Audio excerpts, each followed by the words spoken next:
क्या खुद को इतना शीशे में देखता है? मैं तेरे को ऐसे आंख भर के देखती हूँ, वो कम है क्या? चल आ जा, खाना खाते हैं, वो भी एक ही प्लेट में। आ ना, प्यार बढ़ेगा। तेरा घाव अभी तक भरा नहीं? दवाई नहीं लगाता ना तू? रुक, मैं लाती हूँ। कोई जरूरत नहीं है, तूने खाना रख दिया ना, अब जा। मैं तेरे से इतना प्यार करती हूँ, तेरे से शादी करना चाहती हूँ, और तू ऐसे कुत्ते जैसे हकालता है मेरे को। देख, ज्यादा भाव मत खा, मान जा। मेरी जैसी दूसरी मिलेगी नहीं तुझे। मैं ही हूँ जो खाना खाने के बजाय तेरी गाली खाती हूँ और मुस्कुराती भी हूँ।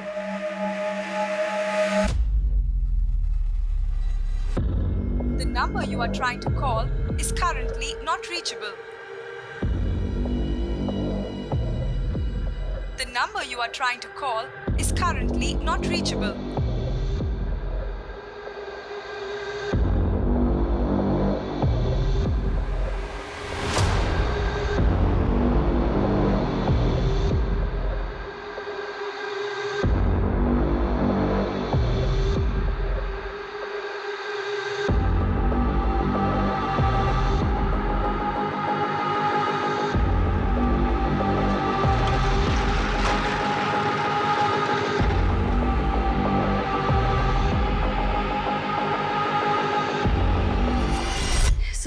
सर मेरे हस्बैंड अविनाश त्रिपाठी सर, वो 2 दिन से मिसिंग है। उनका फोन भी स्विच ऑफ आ रहा है। 2 दिन से मिसिंग है मतलब? सर दिल्ली में उनकी मीटिंग थी, जिसके लिए 2 दिन पहले ही वो घर से बाहर निकले थे। फ्लाइट थी उनकी दिल्ली की, लेकिन मैंने जब एयरलाइन में फोन किया तो पता चला कि उन्होंने फ्लाइट बोर्ड ही नहीं की। सर आपको पता था कि आपके पति 2 दिन से मिसिंग है और आप आ जा रहे हैं पुलिस स्टेशन? हाँ सर, वो अक्सर बिजनेस ट्रिप के लिए जाते रहते हैं सर। वैसे भी हमारी फ्रीक्वेंटली इतनी बात नहीं होती है, और मुझे लगा कि वो बिजी होंगे, इसलिए मैंने इतना नहीं सोचा। लेकिन कल और आज दोनों दिन मेरी उनसे बात ही नहीं हो पाई। उनका फोन स्विच ऑफ आ रहा है। आपने अभी बताया कि आपकी फ्रीक्वेंटली बात नहीं होती थी, तो ये भी तो हो सकता है कि वो अपनी मर्जी से कहीं गए हो, किसी ऐसी जगह जहां वो आपको बताकर नहीं जा सकते। ऐसा नहीं है सर, वो मुझे बताते हैं सर, और मेरे सामने ही उन्होंने एयरपोर्ट के लिए कैब बुक की थी। मेरे सामने ही वो घर से बाहर निकले थे सर। ओके रिलैक्स, हम कुछ करते हैं। सर अविनाश सर ने जाने माने कार्डियोलॉजिस्ट डॉक्टर चोपड़ा के साथ में एक डील क्रैक की थी, और इसी सिलसिले में उन्होंने उन्हें दिल्ली भी बुलाया था। तो फिर अविनाश ने फ्लाइट ली क्यों नहीं? उससे भी ज्यादा इंपॉर्टेंट कुछ और चल रहा था क्या? सर इस डील से बढ़कर सर के लिए कुछ इम्पोर्टेंट नहीं हो सकता। सर 2 साल से इस डील के लिए मेहनत कर रहे हैं। सर मुझे तो लगता है सर किसी मुसीबत में है। मिटका फार्मेसी ने बहुत जल्दी ग्रो किया है, तो पॉसिबल है कोई डिस्प्यूट या राइवलरीज? सर इस इंडस्ट्री में कट थ्रोट कंपटीशन तो चलता ही रहता है, और कोविड के बाद तो और भी बढ़ गया है। पर सर उनकी किसी से दुश्मनी हो ऐसा हमें कभी भी अंदाज़ा नहीं हुआ, और सर ने भी कभी ऐसा कुछ हमें बताया नहीं।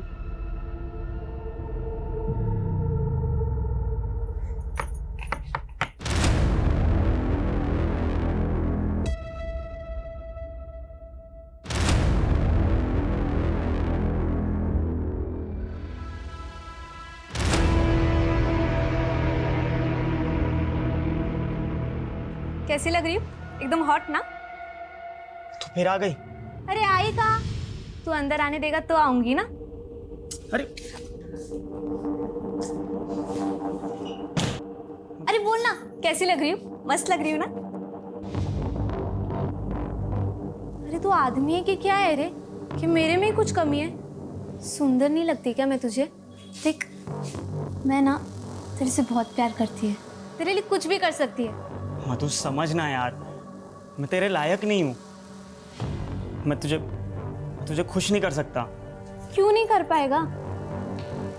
नहीं बता सकता यार मैं। क्यों नहीं बता सकता? अब जब तक बताएगा नहीं, मैं यहाँ पर ही बैठेगी, हिलेगी नहीं यहाँ से।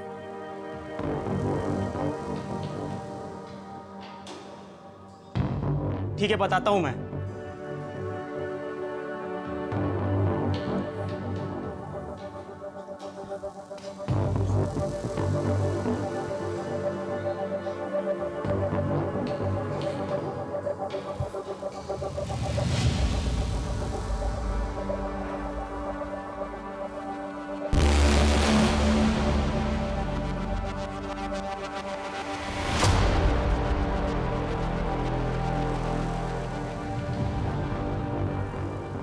देख लिया?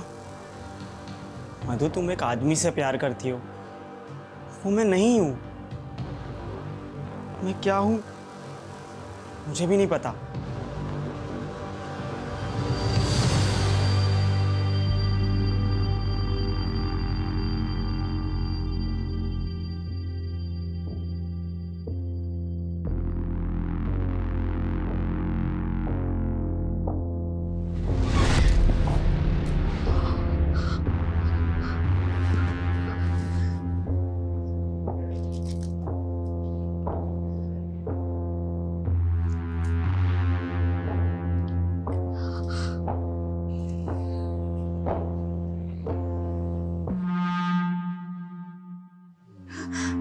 पापा,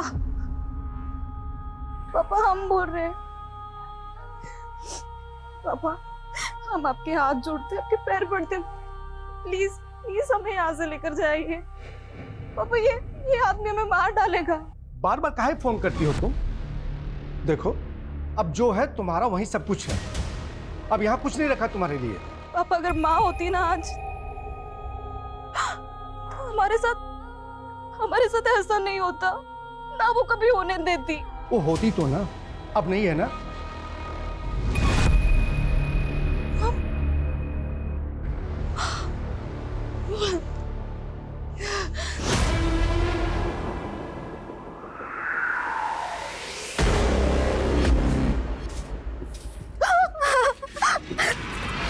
सर, कैब कंपनी की इंफॉर्मेशन के अकॉर्डिंग ड्राइवर का नाम श्रवण किशोर है। वो 26 साल का है, इंदौर का रहने वाला है। सर, कंपनी ने बताया कि उस दिन उसने पैसेंजर लेने के फौरन बाद ड्राइव को कैंसिल कर दिया था। तब से वो जॉब पे नहीं आया और उसका फोन भी नहीं लग रहा। सर, हमने भी ट्राई किया था, फोन नॉट रीचेबल बता रहा है। श्रवण ने पैसेंजर बिठाने के बाद ड्राइव कैंसिल क्यों किया? और डिसेंट से देखने वाले अविनाश का एक कैब ड्राइवर से क्या लेने देना हो सकता है?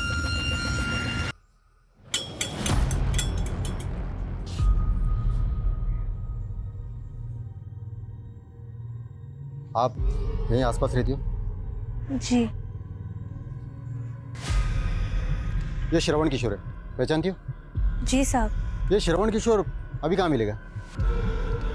पता नहीं साहब, 3-4 दिन पहले तो देखा था, उसके बाद में पता नहीं कहाँ गायब हो गया।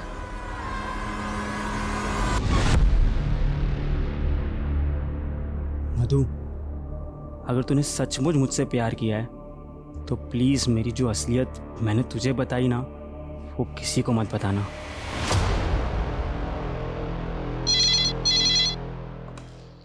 हेलो। व्हाट?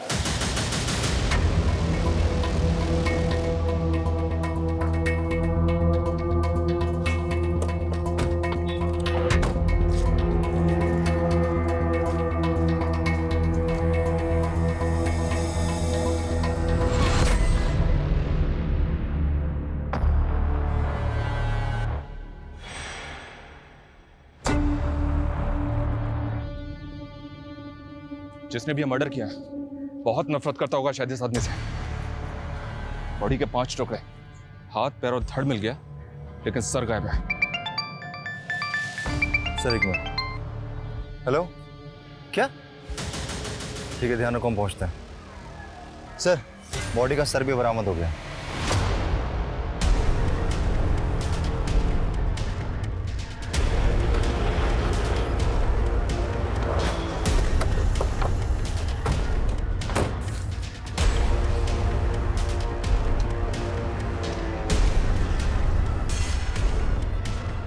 खोलो सर।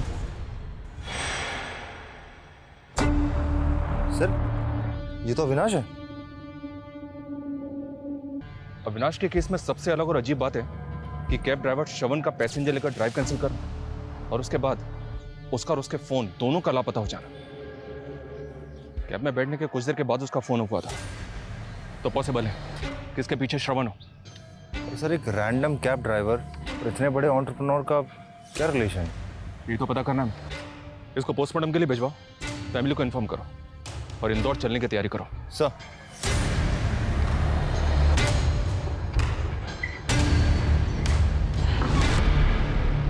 ये नहीं हो सकता। ये अविनाश मुझे छोड़कर नहीं जा सकता। नहीं, अविनाश मुझे छोड़ के कभी नहीं जा सकता। प्लीज पानी दो।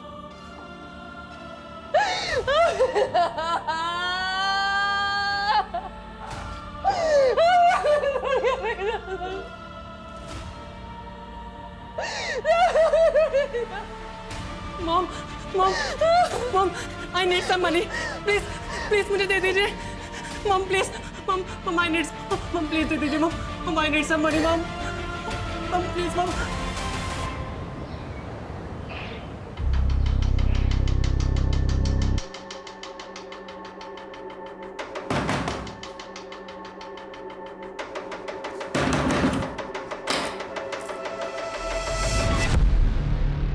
श्रवण किशोर यहीं रहता है? कहाँ है, बुलाओ उसे। वो घर पर नहीं है। कहाँ गया? कब तक आएगा? जी पता नहीं है, वो कभी बताकर नहीं जाते हैं। झूठ बोल रही हो, बता कर नहीं जाते? ए, कौन है? क्या बात करी इससे? हाँ भाई, कौन है तू? श्रवण किशोर तू ही है? हाँ मैं ही हूँ, तेरा बाप श्रवण किशोर। बोलने से चलेगा कि लिख के दूँ? हाँ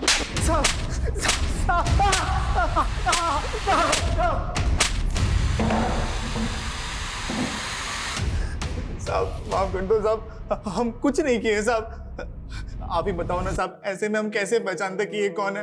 हमको लगा कि मेरी बीवी का कोई। चुप, बिल्कुल चुप। अब अगर तू ही श्रवण किशोर है ना, तो बता, मैं मुंबई से इंदौर कब आया तू? तेरा फोन क्यों बंद है? और वो गाड़ी कहाँ है जो कैब कंपनी के लिए चलाता है तू? मुंबई गाड़ी कैब कंपनी? क्या बात कर रहे हो साहब? हम जिंदगी में मुंबई नहीं गए हैं साहब, ना ही हमको गाड़ी चलाने आता है। यहाँ तक कि 2 साल से तो हम इंदौर से बाहर तक नहीं गए सर। पर तेरे आईडी पे पिछले 2 साल से एक आदमी मुंबई में कैब चला रहा है। कैसे? हमको कैसे पता साहब, कैसे? इसको जानता है तू? नहीं साहब। सर जेल में इसका अच्छा खासा आना जाना है। एंग्री यंग मैन बन के घूमता है, लड़ाई झगड़ा मारपीट रोज का काम है सर। नहीं सर। खूंखार है तू? हाँ, पर तुझसे भी खूंखार वो है। बॉडी के 6 टुकड़े किए उसने। मर्डर में प्राइम सस्पेक्ट है जिसमें तुझे उठाया। अविनाश के गायब होने से लेकर अभी तक फरार है वो। अब अगर तूने सच नहीं बोला ना, तो मुंबई तो छोड़, ब्रह्मांड की सैर करवा दूंगा तुझे। साहब कसम खा के कह रहे सर, हमको नहीं पता साहब वो कौन है। हमको कोई फंसा रहा है साहब, हमको कोई फंसा रहा है। हम इतने सालों से इंदौर से बाहर तक नहीं गए साहब। मतलब तू सैर करके ही मानेगा? कदम सर करवाओ इसको सैर। Yes sir. कोई फंसा रहा है?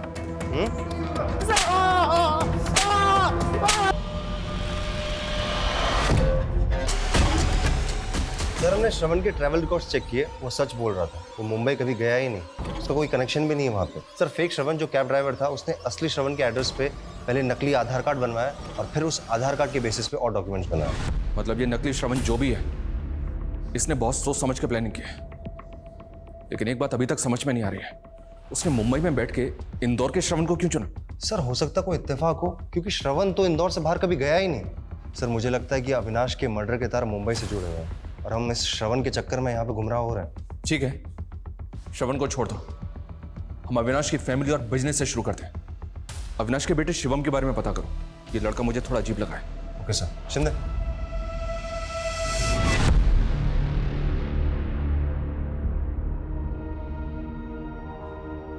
अविनाश, मैंने वो सारे पॉइंट्स अंडरलाइन कर दिए हैं जो तुम्हें क्लाइंट के सामने हाईलाइट करने हैं, जो हमारे प्रोजेक्ट का यूएसपी है। ठीक है? Okay boss. और ये क्या, तुमने फिर से पुरानी शर्ट पहन ली? मैंने ना इस मीटिंग के लिए नई शर्ट। देखो बॉस, इसमें तुम्हारी नहीं चलेगी, क्योंकि ये शर्ट मेरे लिए बहुत लकी है। तुमने अपनी फर्स्ट सैलरी से ये शर्ट गिफ्ट की थी मुझे। जब मैं तुम्हारे पापा से मिलने गया था, तब भी मैंने ये शर्ट पहनी थी और उन्होंने पहली बार में यहाँ कह दी थी। और जब शिवम इस दुनिया में आया था, तब भी मैंने ये शर्ट पहनी थी। मुझे तो लग रहा है ये क्लाइंट हमारा पहली बार में ही हाँ करने वाला है।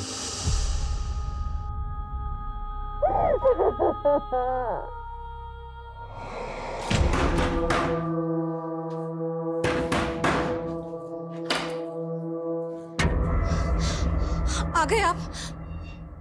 क्यों लेकर गए थे आपको? कौन थी बोलो? तुझे नहीं पता कौन थे? हाँ? तुझे नहीं पता कौन थे वो? नहीं मालूम तुमको? हाँ? नहीं मालूम तुमको? हाँ? एक ये था और एक वो मुंबई में बैठा तेरा यार, हाँ? जिसके साथ मिलकर हमको फंसाना चाहती थी। हाँ? फंसाना चाहती थी हमको। हाँ? चल बुला बुला तुम दोनों की ना हम मार के हड्डी पसली एक कर देंगे, समझे? हाँ? बुला उसको। सारी जान से मार देंगे हम तुमको, जान से मार देंगे हम तुमको। सर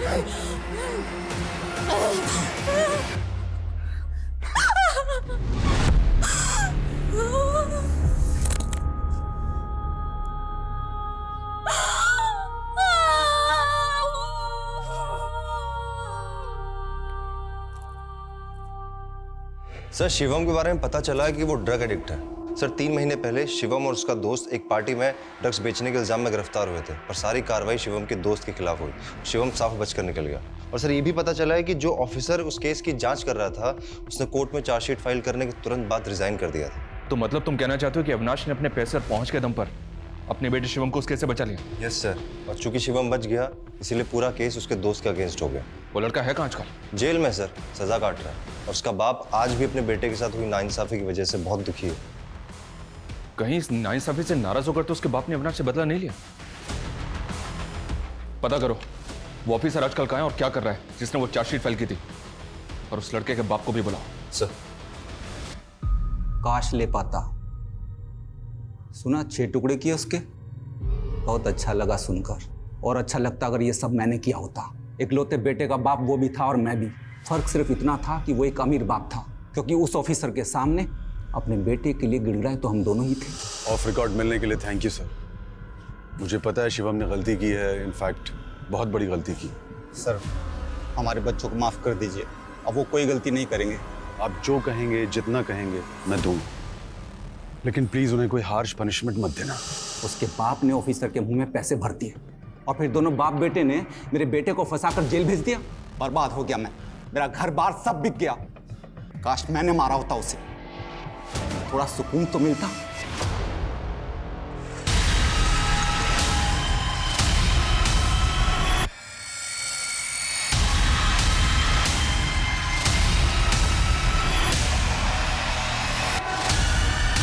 श्रवण के मर्डर में इसका हाथ हुआ, पर तब भी यह समझ में नहीं आ रहा कि इंदौर का श्रवण जो कभी मुंबई आया तक नहीं, उसको फ्रेम करने का क्या मतलब है? और वो कैब ड्राइवर वो कौन है और कहां है? हेलो, व्हाट, कैसे? क्या हुआ सर? श्रवण किशोर का मर्डर हो गया है। कदम ये सिर्फ इत्तेफाक नहीं हो सकता कि एक आदमी कैब में बैठता है, कैब ड्राइवर पैसेंजर लेकर बुकिंग कैंसिल करता है और कुछ दिन के बाद उस आदमी का ब्रूटली मर्डर हो जाता है। कैब ड्राइवर मिसिंग है, जिसकी आईडी पे पिछले 2 साल से शरीफों की तरह काम कर रहा था। हम जब उससे इंक्वायरी करते हैं तो उसका भी चाकू मार के मर्डर कर दिया जाता है। हो ना हो अविनाश, उस कैब ड्राइवर और इंदौर के श्रवण के बीच कुछ ना कुछ कनेक्शन तो जरूर है, पर क्या?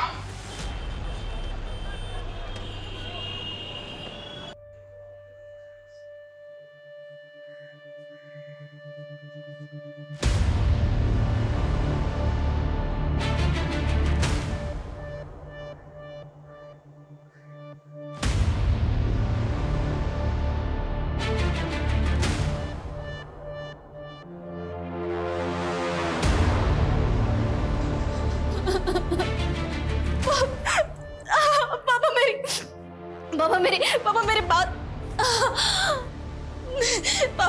पापा बात को समझने की कोशिश कीजिए ना। पापा हमें नहीं जाना है वापस इंदौर। हमने पापा वहाँ अकेले नहीं रह सकते। पापा हमारी हालत तो देखिए। तुम कोई पहली औरत नहीं हो जो विधवा हो गई हो और पेट से हो। हम बता दे रहे हैं, हमको अपनी छाती पर कोई बोझ नहीं चाहिए। पापा हम इस हालत में। तुम जाओ अंदर, हम बाद में बात करेंगे।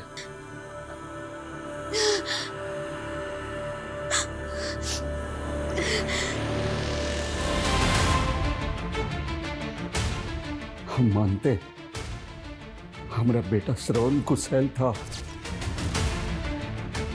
लेकिन इतने सालों में तो कुछ ना हुआ। हमें के कुछ समझ में नहीं आ रहा कि अचानक श्रवण के साथ ये क्या हुआ। झूठी तसल्ली ना दे, अपनी बेटी से पूछ क्या हुआ।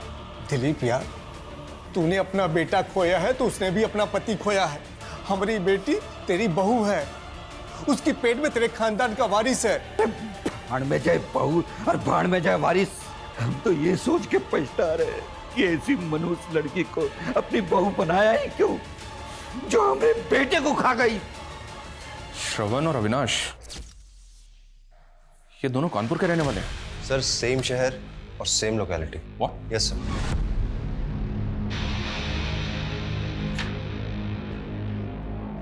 कहीं ऐसा तो नहीं कि श्रवण और अविनाश डबल मर्डर केस के तार कानपुर से जुड़े हैं और हमारे सवालों के जवाब इसी लोकेलिटी में छिपे?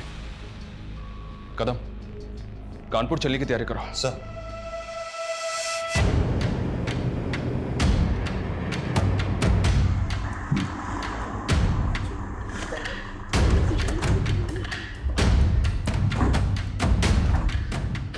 सर, ये अविनाश का घर है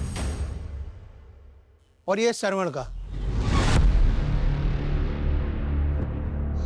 हमको तो कुछ समझ में नहीं आ रहा साहब, ये सब कैसे हो गया? पहले अविनाश और अब हमारा बेटा। किसी पे शक है आपको? बता सकते हैं कौन कर सकता है इसका? क्या बताएं साहब, कुछ समझ में नहीं आ रहा। अविनाश के पिता केशव और हम दोनों दोस्त थे। दोनों ने एक एक करके अपने इकलौते औलाद को खो दिया साहब।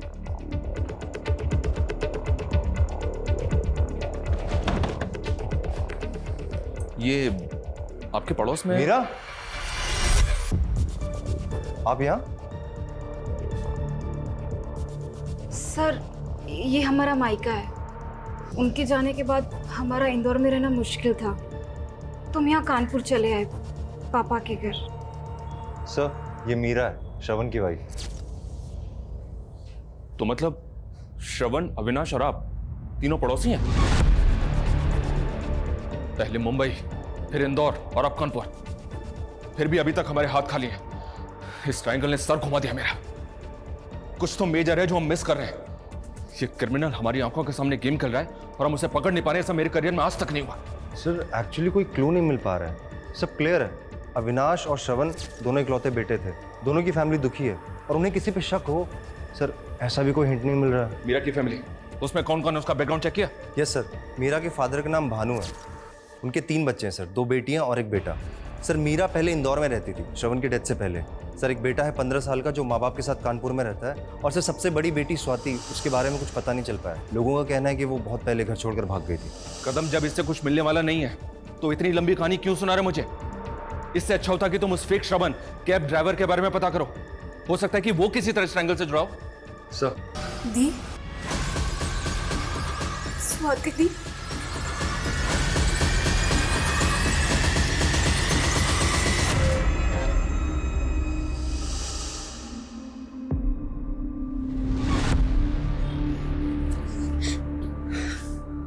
कहाँ थी तुम? तुम्हें पता है मुझे तुम्हारी बहुत जरूरत थी। मैं हूं ना यहाँ पर अभी तेरे लिए। सब खत्म हो गया। नहीं, सब खत्म हो गया। आ गई तुम दोनों फिर से हमारी छाती पर मूंग गलने के लिए?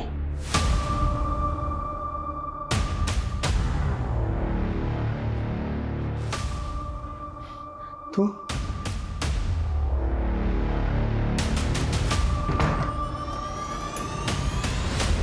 तू क्या चाहती है कि तेरा ये रूप देखकर पूरा समाज हम पर हंसे? आपको बस अपनी और ही समाज ही पड़ी रहती है। हम और मीरा क्या चाहते हैं, किस हाल में, कभी सोचा है आपने? मेरी इस रूप का भी कारण ना आप ही हो। आपके वजह से हुआ ही है। खैर, हम यहाँ पर कोई बहस करने नहीं आए। हम अपनी बहन के लिए आए। अच्छा, तो अपनी बहन को लो और निकलो यहाँ से। वो भी करेंगे, निकलेंगे यहाँ से हम।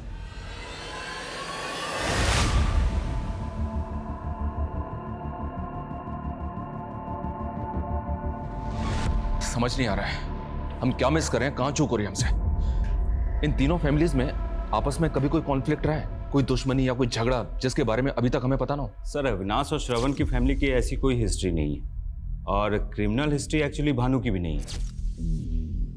क्रिमिनल हिस्ट्री भानु की भी नहीं है? मतलब 15 साल पहले भानु की पहली बीवी ने पंखे से लटककर सुसाइड कर ली थी, लेकिन उसकी बेटी का कहना था कि उसकी माँ का मर्डर हुआ है। बेटी मतलब मीरा? मीरा का कहना था कि सुसाइड है। नहीं सर, मीरा नहीं, उससे बड़ी वाली स्वाति। इन्वेस्टिगेट कर रहे थे, लेकिन जब 10 दिनों के बाद उसकी माँ का सुसाइड लेटर सामने आया तो हमें केस बंद करना पड़ा। मैं अपनी जान अपनी मर्जी से ले रही हूँ। मेरी मौत के लिए मेरे अलावा कोई जिम्मेदार नहीं है। इतना फॉर्मल सुसाइड नोट मैंने अपनी जिंदगी में पहली बार देखा है।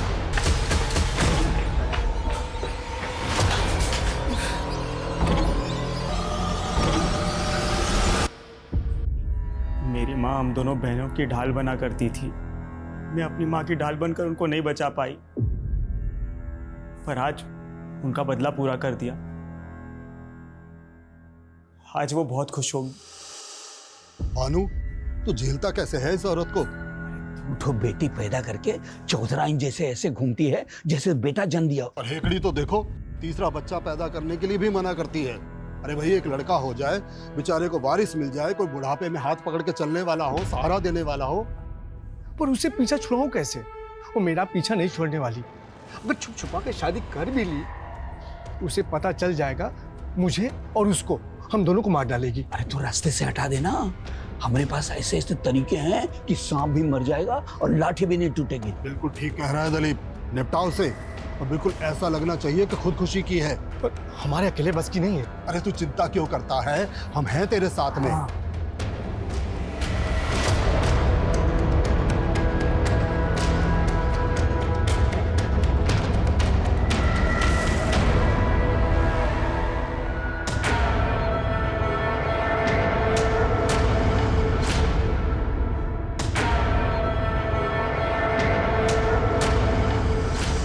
मैंने पुलिस को बताया था कि मेरी माँ ने सुसाइड नहीं किया है, उनका मर्डर हुआ है, पर वहाँ पर किसी ने मेरा यकीन ही नहीं किया।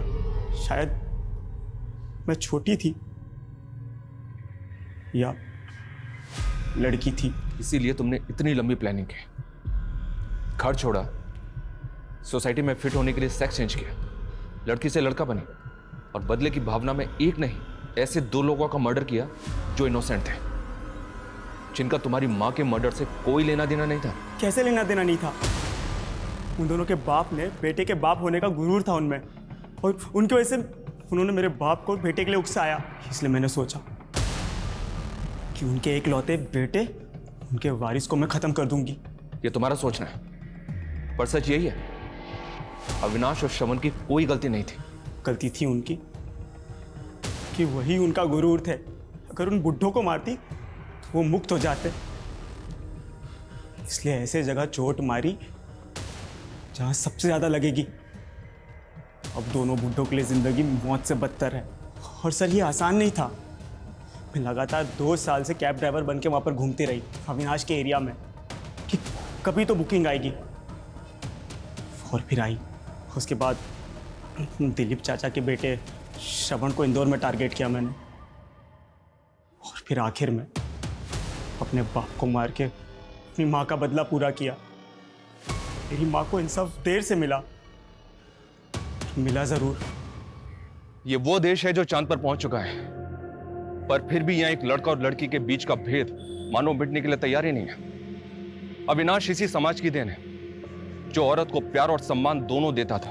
दूसरा श्रवण, जिसकी मर्दानगी औरत को नीचा दिखाने में, उसको बेइज्जत करने में और उसके साथ जानवरों की तरह बर्ताव करने में थी। और तीसरी स्वाति, जिसे समाज ने एक औरत और आदमी की पहचान के बीच घुटने को मजबूर कर दिया था। स्वाति, श्रवण और अविनाश के पिता ने उसकी मां के साथ जो किया वो निश्चित ही एक जुर्म था, लेकिन स्वाति ने कानून का सहारा लेने के बजाय बदला लेना सही समझा। मीरा को सब पता था, फिर भी उसने मासूम लोगों की जान लेने से स्वाति को रोका नहीं, और वो भी इस जुर्म में हिस्सेदार बन गई। स्वाति को एक गुनहगार बनाने में न्याय व्यवस्था भी जिम्मेदार थी, जिसने उसकी मां की हत्या को स्वाति के बताने के बाद भी आत्महत्या मान के केस क्लोज कर दिया। क्राइम पेट्रोल की इस स्पेशल सीरीज में हम आपके सामने ऐसे ही और केसेस लेकर आते रहेंगे, जिनमें ना सिर्फ कड़वी सच्चाई होगी, बल्कि वो समाज के लिए एक आईना भी होंगे।